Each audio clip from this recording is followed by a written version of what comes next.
Hello, good morning everybody. Previous lecture तक हम photon के बारे में डिस्कस कर रहे हैं और पिछले लेक्चर में हमने द फोटो इलेक्ट्रिक इफेक्ट या particle nature of light the photon इसके बारे में थोड़ा सा कि लाइट का जो नेचर होता है व्यूज भी बताते हैं कुछ साइंटिस्ट बताते हैं कि पार्टिकल भी नेचर होता है। तो उसमें से हमने डिस्कस किया कि द फोटोन या जिसे फोटोन कहते हैं हम, उस फोटोन का जो नेचर है वो फोटोन का नेचर पार्टिकल नेचर है और उसके बारे में थोड़ा सा डिस्कस किया। तो उसके बारे में और कुछ कंडीशंस है हम स्टडी कर सकते हैं। मोर अबाउट फोटोन बोल सकते हैं हम। उसका रिफ्लेक्शन हो, रिफ्रैक्शन हो या रिफ्लेक्शन ही है तो रिफ्लेक्शन के बारे में थोड़ा सा स्टडी करते हैं हम कि एक्चुअली रिफ्लेक्शन क्या है। तो रिफ्लेक्शन में यहाँ पर पहले आपको डिस्कस करना है, जैसे कि हम इलेक्ट्रिक फील्ड वगैरह देखते हैं, इलेक्ट्रिक फील्ड या इलेक्ट्रिक फ्लक्स के बारे में स्टडी करते हैं। और सिमिलरली वैसे ही फ्लक्स फोटोन फ्लक्स भी कहा जाता है। तो फोटोन फ्लक्स एक्चुअली क्या है, फोटोन फ्लक्स को डिनोट कैसे करते हैं हम, और फोटोन फ्लक्स को डिनोट करने के बाद फोटोन फ्लक्स की जो वैल्यू है वो वैल्यू क्या है उसके बारे में थोड़ा सा स्टडी करेंगे। तो आज का जो लेक्चर होगा हमारा जिसे फोटो इलेक्ट्रिक इफेक्ट कहते हैं या dual nature of radiation and matter भी हम उस चैप्टर को कह सकते हैं। तो इस चैप्टर में हम डिस्कस करेंगे एज पर नीट। हमारा ये जो लेक्चर होगा लेक्चर नंबर 3 होगा। तो इसमें हम डिस्कस कर रहे हैं, इसे हम बोलते हैं photon flux. Photon flux, photon flux denoted as phi. किससे डिनोट कर रहे हैं हम, सिंबॉलिक फॉर्म उसका क्या होगा, फाई से डिनोट करेंगे हम।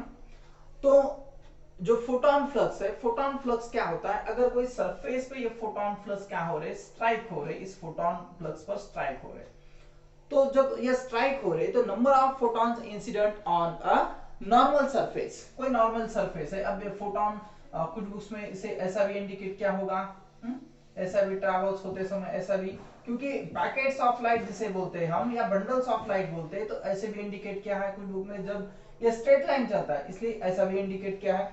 तो कोई नॉर्मल सरफेस पर अगर फोटोन स्ट्राइक हो रहा है, फोटोन इंसिडेंट हो रहा है, तो इंसिडेंट एक नॉर्मल सरफेस पे इंसिडेंट होने के बाद उसका per unit time, per unit area यानी नंबर ऑफ फोटॉन्स जब इस पे स्ट्राइक्स होंगे, नंबर ऑफ फोटॉन्स स्ट्राइक हो रहे, तो उस वहां पर टाइम भी होगा, जो एरिया है तो एरिया भी होगा, कोई फ्लेट होगा, कुछ भी जो भी होगा, तो उसमें नॉर्मल नंबर ऑफ फोटॉन्स होंगे, उसका टाइम पीरियड होगा, उसके जो एरिया है एरिया भी होगा। यहां पर क्या हो रहे, ये फोटॉन यहां पर इंसिडेंट हो रहे, इस सरफेस पर क्या हो रहे, incident on a normal surface, incident on a normal surface. यहां पर ये क्या हो रहे, इंसिडेंट हो रहे, एक नॉर्मल सरफेस पे इंसिडेंट हो रहे। तो एक्चुअली फ्लक्स क्या बन जाएगा आपका, तो फ्लक्स होगा आपका photon flux, photon flux, photon flux equals to number of photons per unit time and per unit area। इसे हम क्या कहेंगे, फोटॉन्स फ्लक्स कह सकते हैं। क्या कहेंगे, फोटॉन्स फ्लक्स कहेंगे। तो फोटॉन्स फ्लक्स में और कुछ कंडीशंस हम लिख सकते हैं। क्या कंडीशंस लिख सकते हैं हम, तो photon flux phi equals to, photon flux phi equals to, या यहीं पर लिखता हूं मैं, इसके आगे लिखता हूं कि photon flux phi equals to n upon a t, या फोटोन फ्लक्स के लिए हम क्या लिख सकते हैं, जो उसकी इंटेंसिटी होगी, intensity upon, intensity upon energy of photon, intensity upon energy of photon. यानी जब ये वहां पर इंसिडेंट हो रहे, तो इंसिडेंट होते समय उसकी इंटेंसिटी क्या होगी, इसकी एनर्जी ऑफ फोटोन कितनी होगी। तो इसके बारे में हमने थोड़ा सा डिस्कस किया है कि इंटेंसिटी क्या होती है और एनर्जी ऑफ फोटोन क्या होता है। यानी इसको क्या लिख सकते हैं हम कि नंबर ऑफ फोटॉन्स पर उसका जो एरिया होगा, टाइम होगा, तो n equals to a by t, और इंटेंसिटी और एनर्जी ऑफ फोटोन क्या है, तो एनर्जी और फोटोन और intensity I equals to energy कितनी होती है, E equals to h nu. हमने ये डिस्कस किया था, क्या डिस्कस किया था कि E equals to h nu, photon quanta जिसे बोलते हैं हम, उसके बारे में हमने डिस्कस किया था। ये कंडीशंस हमने स्टडी की थी। तो इसे क्या लिख सकते हैं, थोड़ा सा देखिए, और इसके आगे का फॉर्मूला कुछ बन सकता है क्या, न्यू इक्वल्स टू क्या होगा, थोड़ा सा ट्राई कीजिए।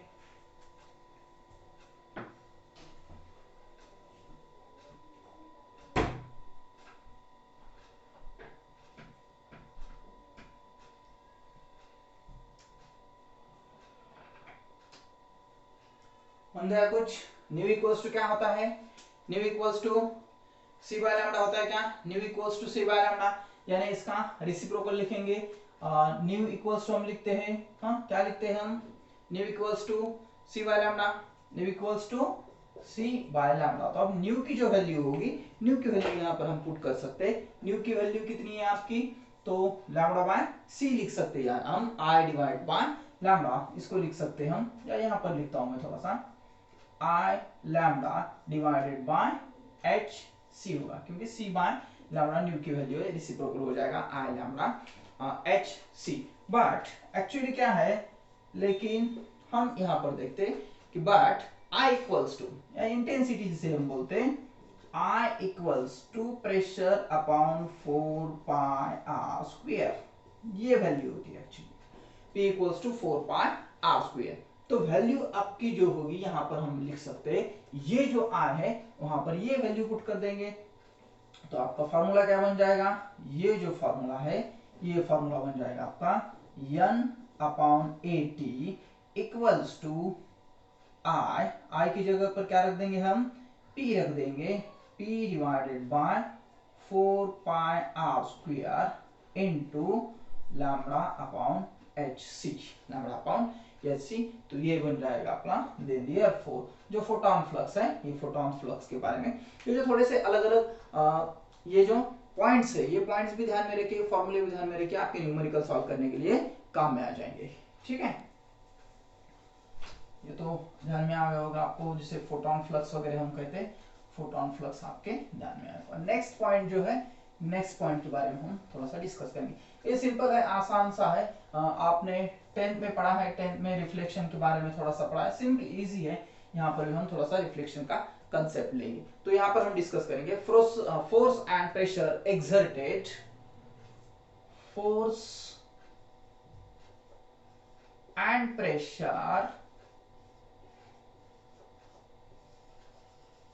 एक्सर्टेड, फोर्स और प्रेशर, कोई परफेक्टिंग रिफ्लेक्टिंग सरफेस होगा आपका, तो on perfectly reflecting surface of, या ऑन भी बोल सकते हैं आप, ऑन परफेक्टली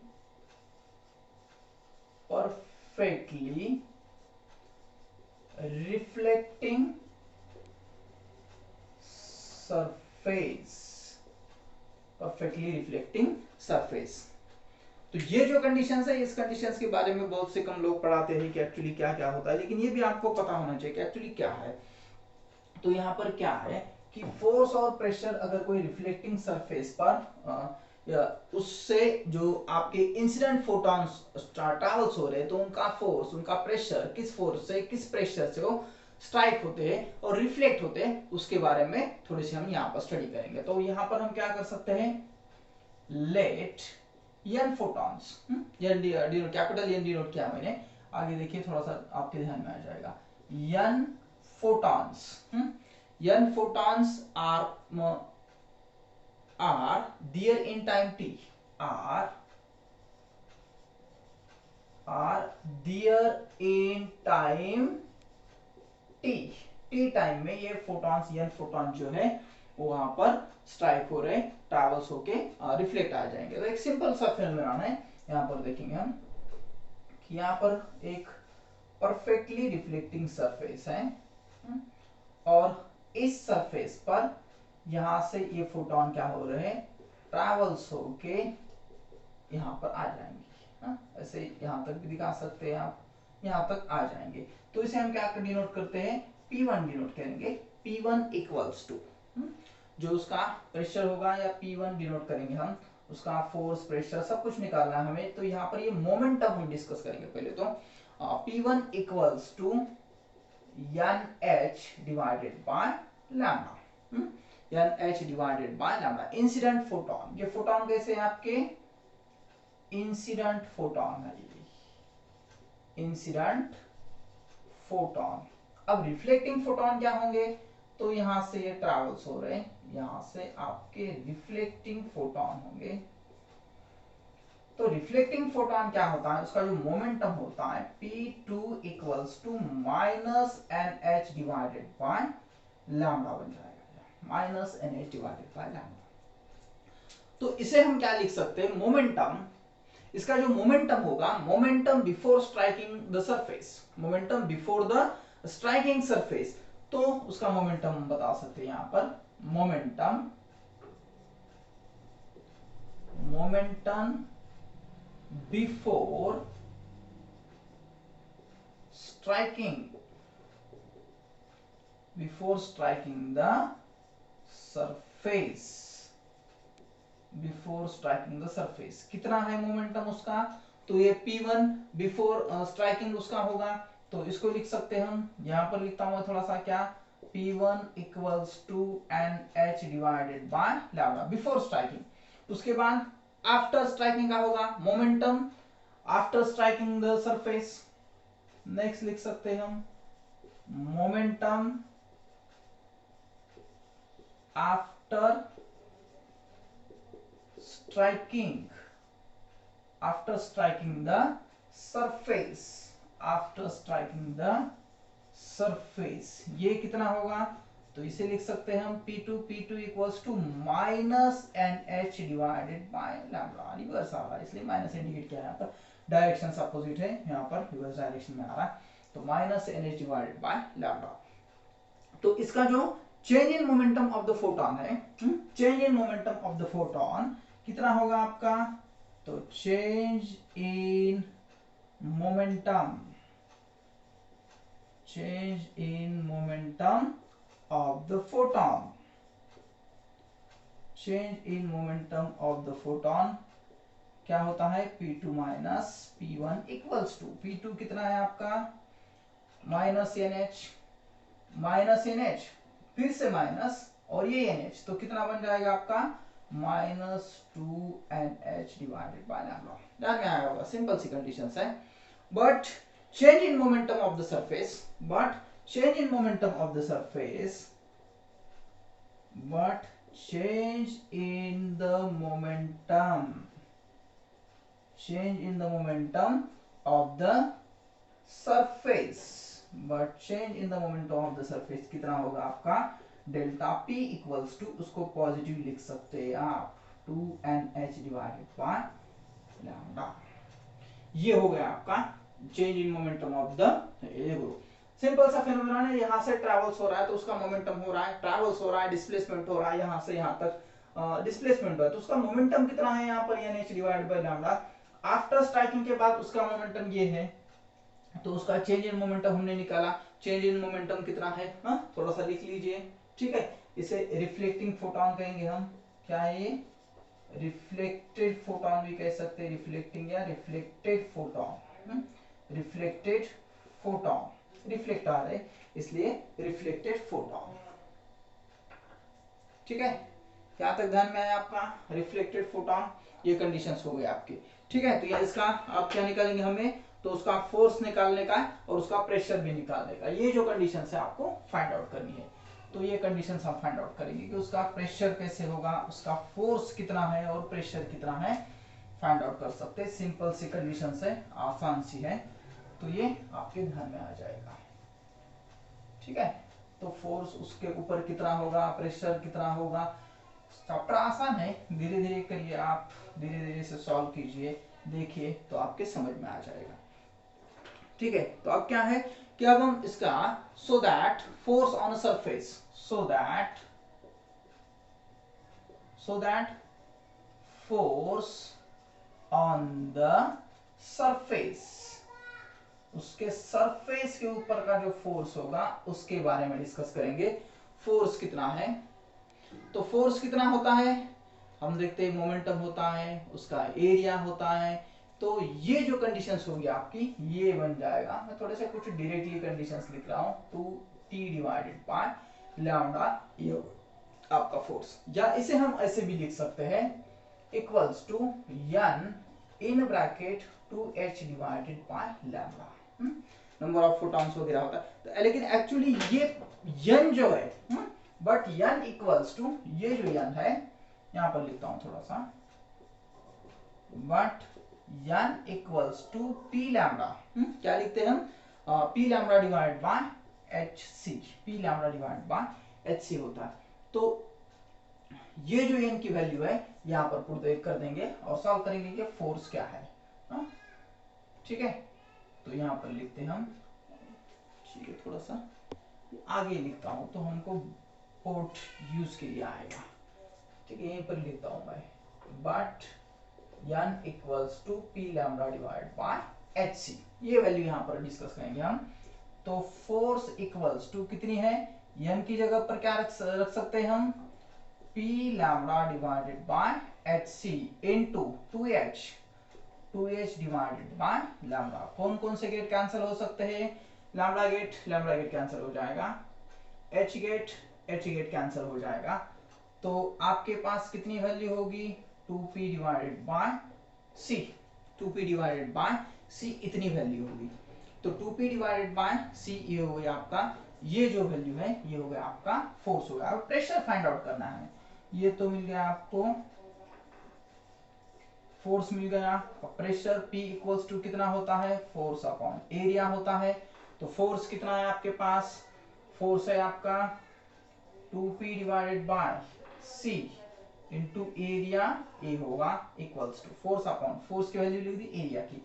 अब क्या होता है कि 2ia divided by c into a as therefore, अब वैल्यू क्या होती है, I इंटू ए क्या है, P की वैल्यू है, I इंटू ए क्या है, P की वैल्यू है, क्योंकि ये जो वैल्यू है I equals to P divided by a, ऐसा फॉर्मूला होता है इंटेंसिटी का प्रेशर अपॉन एरिया। तो जो प्रेशर आपका होगा ये यहाँ पर आ जाएगा, P equals to I into a c divide by a. तो इसमें से क्या कैंसिल होगा, आपका ए गेट कैंसिल हो जाएगा। तो प्रेशर की वैल्यू कितनी होगी आपके पास, 2I डिवाइडेड बाय सी, ये होगी, ये बन गया आपका फोर्स, ये बन गया आपका फोर्स की वैल्यू बन गई 2p डिवाइड बाय c, और ये हो गई आपकी प्रेशर की वैल्यू। दोनों वैल्यूज मिल गई, फोर्स भी मिल गया आपको, प्रेशर भी मिल गया। अब ये कंडीशंस क्या है, जब आपके पास force pressure exert on perfectly reflecting surface पर ये कंडीशंस होती है, ये कंडीशंस आपको मिलती है। और ये कंडीशंस हम देखेंगे अब, ये हो गया। अब जब एब्सॉर्बिंग जो आपका सरफेस है, वो सरफेस अगर एब्सॉर्बिंग सरफेस होगा तो वैल्यू क्या बन जाएगी आपकी, सिंपल सा, ये अगर आपके ध्यान में आएगा तो वो भी ध्यान में आ जाएगा। ये परफेक्टली रिफ्लेक्टिंग है तो आपका फोर्स और प्रेशर, फोटोन का जो मोमेंटम है, मोमेंटम से हम ये कंडीशंस निकाल सकते हैं। तो थोड़ा सा उसके बारे में भी डिस्कस करेंगे हम, वो भी लिख सकते हैं। अगर आपका सरफेस एब्सॉर्बिंग है, परफेक्टली एब्सॉर्बिंग सरफेस है, तो फोटॉन्स पर क्या इफेक्ट होता है, या फोटॉन से प्रेशर और फोर्स पर क्या असर होता है, तो उसका फार्मूला क्या होगा। सिंपल से आसान से अभी ये जो डिस्कस किया हमने वही डिस्कस करेंगे हम। परफेक्टली अब क्या होगा, एब्सॉर्बिंग सरफेस होगा, एब्सॉर्बिंग सरफेस होगा आपका, परफेक्टली एब्सॉर्बिंग सरफेस,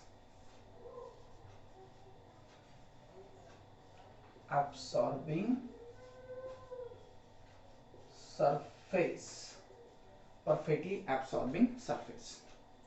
सिंपल सा, डायरेक्टली लिखता हूं मैं थोड़ा सा, तो थोड़े से डायग्राम निकालेंगे, उससे ध्यान आ जाएगा, आपके ध्यान में आ जाएगा। अब देखिए यहाँ पर अगर एब्सॉर्बिंग सरफेस होगा तो यहाँ पर जो मोमेंटम है आपका, मोमेंटम P1 इक्वल्स टू, हम लिख सकते हैं इसे NH डिवाइडेड बाय लैम्डा।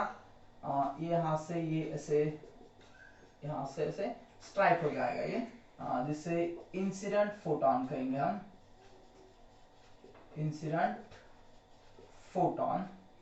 अब ये जो P2 होगा, P2 इक्वल्स टू 0 होगी, क्योंकि क्या, ये एब्सॉर्ब कर रहा है, पूरी तरह से क्या करता है, उसको एब्सॉर्ब करता है। On deflected photon P2 equals to 0 होगा, ये ऑन रिफ्लेक्टेड फोटॉन ये कितना हो जाएगा, 0। यहां से कुछ आएगा क्योंकि वो पूरा का पूरा क्या कर रहा है, एब्सॉर्ब कर रहा है, तो बाहर कुछ आएगा नहीं, तो ये एब्सॉर्बिंग होगा। ठीक है, ये तो इसका डायरेक्टली हम फोर्स निकालते हैं तो आपके ध्यान में आ जाएगा। Then therefore force equals to P2 minus P1, P2 minus P1, और with respect to time period होगा, प्रेशर या टाइम, तो ऐसे लिख सकते हैं हम उसे।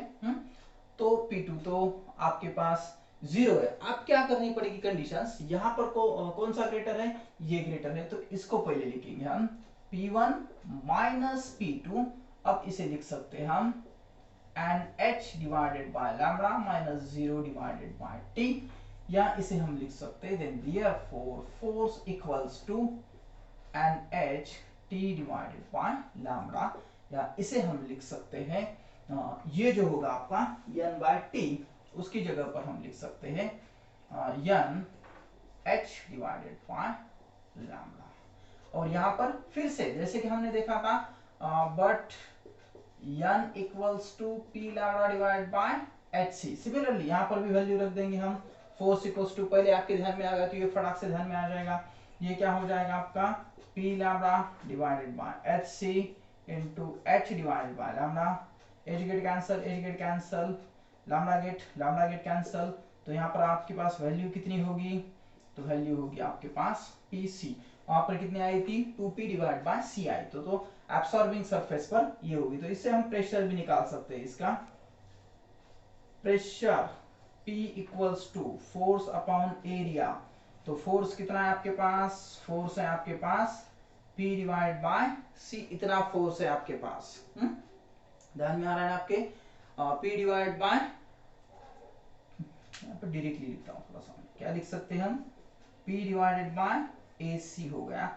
अब P कितना होता है, I इंटू A होता है, I into A divided by A into C, I gate cancel हो जाएगा, तो यहाँ पर कितनी वैल्यू आ जाएगी I इंटू C, यानी P equals to I C। यहाँ पर ये वैल्यू आ गई, फोर्स आ गया आपका, ये फोर्स है, और यहाँ पर आ गया ये प्रेशर। जब रिफ्लेक्टिंग सरफेस होता है तो ये फॉर्मूले ट्वाइस हो गए, यानी रिफ्लेक्टिंग सरफेस पर आपका फोर्स कितना है 2I divided by C, pressure कितना है रिफ्लेक्टिंग सरफेस पर, तो ये बन गया था आपका ये वाला, सॉरी था यहाँ पर 2P डिवाइड बाय C था, और प्रेशर कितना था आपका 2I डिवाइड बाय C। कब, जब आपका परफेक्टली रिफ्लेक्टिंग सरफेस था, तब ये वैल्यू बन गई फोर्स और प्रेशर की। और यहाँ पर जो है तो ये बन गई जब एब्सॉर्बिंग सरफेस होता है तो ये वैल्यू बनी। तो ये ध्यान में रखिए, सिंपल सा फिनोमेना है, लेकिन आपके ध्यान में आना चाहिए। तो और एक फिनोमेना हम डिस्कस करेंगे, अगर आपके पास इंसिडेंट फोटो, अब ये क्या स्ट्रेट ट्रैवल्स हो रहा है, लेकिन जब अगर फोटॉन्स ने अगर कोई एंगल बनाया, तो एंगल से उसकी वैल्यू क्या हो सकती है, या फार्मूला क्या हो सकता है हमारा, सिंपल सा आसान सा फार्मूला। ये दोनों फार्मूले अगर आपके ध्यान में आए होंगे तो तीसरी भी जो कंडीशंस है, तीसरी कंडीशंस भी आपके ध्यान में आ जाएगी। सिंपल सी कंडीशंस है, फॉर्मूले के फॉर्म में आपको वो भी बताता हूं कि न्यूमेरिकल सॉल्व करने के लिए वो काम में आ जाएगी। क्या है, तो when a beam of light is incident, when a beam of light, when a beam of light is incident, कहां पर इंसिडेंट हो रही है, तो इंसिडेंट एन एंगल थीटा, तो ये जो इंसिडेंट हो रही है अगर वो एंगल भी बना रहे तो incident an angle theta, an angle theta on जो आपका सरफेस होगा, on perfectly reflecting surface, on perfectly reflecting surface, on perfectly reflecting surface, perfectly reflecting surface पर ये वैल्यू आपको मिलेगी। कैसे एंगल बनता है, तो सपोज यहां पर एक परफेक्टली रिफ्लेक्टिंग सरफेस है, तो ये जो फोटोन है, अब ये यहां पर बता सकते हैं हम, नॉर्मल है उसका, तो यहां से ऐसे ट्रैवल्स होगा, यहां पर आ जाएगा, और यहां से ऐसे ट्रैवल्स होगा, यानी फोटोन ऐसे स्ट्रेट लाइन में आपके पास यहां पर आ जाएगा, फिर यहां से रिफ्लेक्ट होकर ऐसे यहां पर आ जाएगा। तो यहां पर जो एंगल बन रहा है, यहां पर जो एंगल बन रहा है वो एंगल कितना होगा, तो एंगल थीटा है। यहां पर भी जो एंगल बन रहा है तो कितना होगा, एंगल थीटा होगा। दोनों तरफ पर एंगल आपको बन रहा है, तो यहां पर आपके क्या होगा, इंसिडेंट फोटोन होगा आपका, इंसिडेंट फोटोन। यहां पर क्या होगा, reflected reflected photon, reflected photon. तो सिंपल सी कंडीशन है, फोर्स इक्वल्स टू फॉर्मूला क्या होगा आपका 2p डिवाइड बाय c। ये तो आपका रिफ्लेक्टेड सरफेस का फॉर्मूला है। फोर्स का आया था हमारा, यहां पर सिर्फ क्या है, थीटा है, और ये थीटा क्या है, यहां पर जो एंगल बन रहा है आपका वो एंगल होगा cos थीटा। एंगल क्या होगा, cos थीटा बन जाएगा ये, 2p equals to cos theta. तो इसे हम थोड़ा सा कैसे लिख सकते हैं, तो इसे यहां पर लिख सकते हैं, कितना लिख सकते हैं, n in bracket 2h divided by lambda into cos theta, ऐसे भी हम इसे लिख सकते हैं। तो अब फिर से हम यहाँ पर इसे डिस्कस करेंगे। n की वैल्यू कितनी है, p बाय लैम्डा है, n की वैल्यू कितनी है, p by lambda upon h by c, ये वैल्यू है। तो यहाँ पर पुट कर देंगे हम, तो क्या हो जाएगा आपका p lambda divided by hc, p lambda divided by hc into 2h divided by lambda into cos theta, into ये cos थीटा आपका रह जाएगा यहाँ पर cos theta, as get cancel हो जाएगा, लैम्डा गेट कैंसिल हो जाएगा। तो आपके पास कितनी वैल्यू होगी, force equals to 2p cos theta होगा आपके पास, 2p divide by 2p cos theta divide by c, ये हो गया आपका फोर्स। अब फोर्स वो हो गया आपका, या हम इसे ऐसे भी लिख सकते हैं, उसके आगे ही लिखता हूं मैं, फिर से कंफ्यूज होने की जरूरत नहीं है।